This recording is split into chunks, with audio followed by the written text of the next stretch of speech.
14 मई को गुरु का राशि परिवर्तन होने वाला है और गुरु का ये राशि परिवर्तन सिंह राशि के लोगों के जीवन में किस तरह के बदलाव लेकर आएगा, चलिए जानते हैं विस्तार से।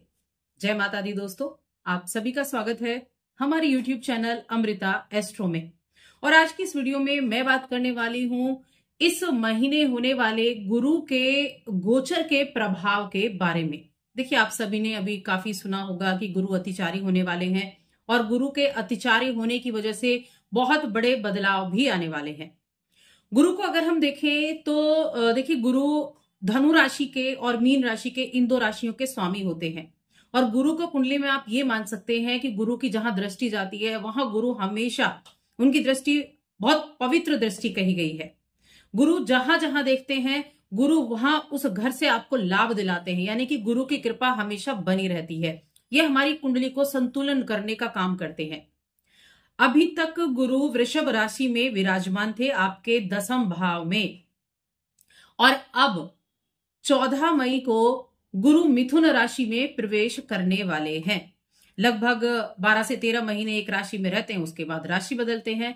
तो ये धीमी गति से चलने वाले प्लैनेट है। जैसे शनि हो गया मंद गति से चलने वाला, वैसे ही बृहस्पति भी, गुरु बृहस्पति भी होते हैं। इनका राशि परिवर्तन भी लगभग 1 वर्ष में होता है। अतिचारी इनको क्यों कहा गया, इसके बारे में जानेंगे। साथ में ये आपके जीवन में क्या देकर जाने वाले हैं, इसके बारे में जानेंगे। और साथ में जानेंगे कि आप क्या कर सकते हैं और अच्छे रिजल्ट प्राप्त करने के लिए गुरु से, इन सभी चीजों के बारे में जानेंगे। आगे बढ़ने से पहले छोटा सा निवेदन, चैनल पर पहली बार आए हैं, अभी तक चैनल को सब्सक्राइब नहीं किया है तो सब्सक्राइब जरूर कर लें। देखिए, अगर आप यहां कुंडली देखें सिंह राशि की, तो आपके 11वें भाव में जहां 3 नंबर लिखा हुआ है वहां गुरु का गोचर होने वाला है। 11वां भाव क्या है? लाभ का भाव है, आपके नेबर्स का है, आपके बड़े भाई बंधुओं का है। इनका भाव 11वां भाव कहा गया है। अब यहां से गुरु की जो दृष्टियां होंगी वो कहां होंगी? तो देखिए, यहां से गुरु की दृष्टि, पहली दृष्टि तो आपके 3रे भाव पर होगी, दूसरी दृष्टि आपके 5वें पर होगी और तीसरी आपके 7वें पर होगी। अब मैंने क्या कहा था, गुरु जहां देखेंगे वहां 100% आपको रिजल्ट अच्छे देंगे। अब ये गुरु की दृष्टियां आपके जीवन में बहुत बड़ा काम करने वाली हैं, या मैं ये कह सकती हूं कि गुरु का ये गोचर आपके लिए बहुत अधिक सुखद रहने वाला है। 3रे भाव, 5वें भाव और 7वें भाव पर इनकी दृष्टि आपके जीवन में बड़े बदलाव और बहुत सारी खुशियां लेकर आने वाली है। कैसी खुशियां? तो देखिए, यहां क्या होगा, एक तो आपके लाभ की प्राप्ति होगी। लाभ भाव में बैठे हैं, 3रे को दे रहे हैं, अपने हार्डवर्क के जरिए आप लाभ कमा पाएंगे, अपने भाई बंधुओं के साथ अपने अच्छे रिलेशंस बना पाएंगे, नए दोस्त बना पाएंगे, और साथ में आपका दाम्पत्य जीवन बड़ा सुखद रहेगा। 7वें पर दृष्टि है तो आपके दाम्पत्य जीवन में एक बड़ा ही सुखद जीवन ये रहने वाला है। अगर कोई भी इशू चल भी रहा था तो वहां उसमें आपको फायदा देखने को मिलेगा।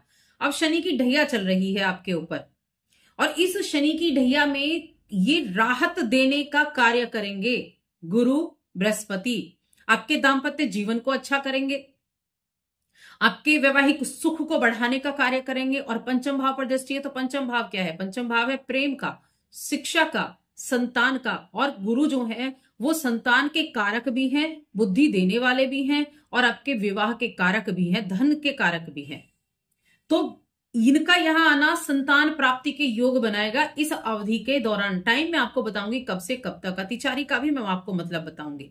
लेकिन ये यहां बैठकर 1 वर्ष के अंदर संतान प्राप्ति के योग बनाएंगे। जो निसंतान दंपति हैं, बड़ा प्रयास कर रहे हैं, तब भी नहीं संतान की प्राप्ति हो पा रही थी, तो इस समय अवधि में आपके लिए चांसेस बनने वाले हैं। छोटे भाई बहनों से आपका बहुत अधिक प्रेम रहेगा, बहुत अधिक मैं कहूंगी, जो अगर मतभेद भी चल रहा था ना छोटे भाई बहनों से, क्योंकि गुरु देख रहे हैं 3रे घर को, 3रा घर क्या है? छोटे भाई बहनों का। उस मतभेद को आप खत्म कर पाएंगे, अपने रिलेशंस को मजबूत कर पाएंगे। आप कह सकते हैं रिलेशंस में एक नई जान आप फूंक पाएंगे। इसके अलावा 11वां भाव लोभ का है, तो क्या करेगा, आपके अंदर लालसा बढ़ेगी, कुछ पाने की चीजें आपके अंदर रहेंगी, महत्वाकांक्षी आप रहेंगे। लेकिन जब आपके अंदर एक महत्वाकांक्षा बढ़ेगी, कुछ पाने की लालसा होगी, तो उन चीजों को आप पा भी पाएंगे, यानी कि उनको आप अपने जीवन में, उनको आप अपनी सभी इच्छाओं को पूरा भी कर पाएंगे। अब 11वां भाव इच्छा है, लेकिन उस इच्छा को पूरा कोई कोई कर पाता है, तो ये इच्छा पूर्ति का समय भी आपके लिए रहने वाला है। नौकरी करते हैं, नौकरी में अच्छे चांस होंगे, प्रमोशन के अच्छे चांस मिलेंगे और संतान प्राप्ति का योग, विवाह के योग भी, जिनका विवाह नहीं हुआ था, देखिए 5वें और 7वें पर दृष्टि, प्रेम विवाह के योग, क्योंकि पंचम प्रेम का, सप्तम विवाह का, तो प्रेम विवाह के योग भी यहां बनते हुए दिखाई देंगे। और 11वां इच्छा का, जब इन तीन का संबंध बनता है तो क्या इच्छा पूर्ति, क्या जो प्रेम विवाह करना चाहते हैं उनके लिए वही इच्छा पूर्ति है, तो ये इच्छा पूर्ति का समय है, ये प्रेम विवाह का समय भी है, तो यहां उनके भी चांसेस आपके लिए बनते हुए दिखाई दे रहे हैं। और साथ में नए मित्र आपके बन पाएंगे, नए मित्रों से लाभ भी मिल पाएगा। और एक और चीज देखिए, जो अष्टम भाव के गुरु स्वामी हैं, अष्टम भाव आपके पैतृक संपत्ति का होता है, जो आपके माता पिता की संपत्ति है उसका होता है। ये समय 1 साल का जो समय है, यहां माता पिता से लाभ की उम्मीदें बहुत ज्यादा दिख रही हैं, पैतृक संपत्ति से लाभ दिख रहा है, माता पिता के द्वारा लाभ आता हुआ बड़ा अच्छा दिख रहा है, तो बहुत अच्छा हो गया। अब सप्तम भाव खाली विवाह का नहीं है, आपके जीवन साथी का नहीं है, पार्टनरशिप का भी है। तो यहां जो इस राशि के जातक बिजनेस करते हैं, व्यापार करते हैं, उनके लिए भी अच्छा समय है। किसी हॉस्पिटल में आप काम करते हैं, किसी होटल में आप काम करते हैं, उनके लिए भी बहुत अच्छा ये समय है। या फिर आप पंचम भाव शेयर मार्केट का भी है, जहां हम कहेंगे प्रेम जीवन अच्छा है, संतान प्राप्ति के योग है, वहां हम कहेंगे शेयर मार्केट के नजरिए से भी ये टाइम पीरियड सिंह राशि के जातकों के लिए अच्छा होने वाला है, तो वहां भी बड़ा अच्छा चीजें आपके देखने को मिलेंगी। तो ओवरऑल देखा जाए तो गुरु, जो एक गुरु की क्वालिटी है ना, हर चीजों को संतुलित करना, वैसे ही गुरु इस समय अवधि में आपके लिए करेंगे। अब ये अतिचारी क्या है, तो देखिए गुरु का जो गति है वो 12 से 13 महीने है एक राशि से दूसरी राशि में गोचर करने की। लेकिन होगा क्या, गुरु इसी वर्ष 18 अक्टूबर को कर्क राशि में गोचर कर जाएंगे। कर्क राशि यानी आपके 12वें घर में।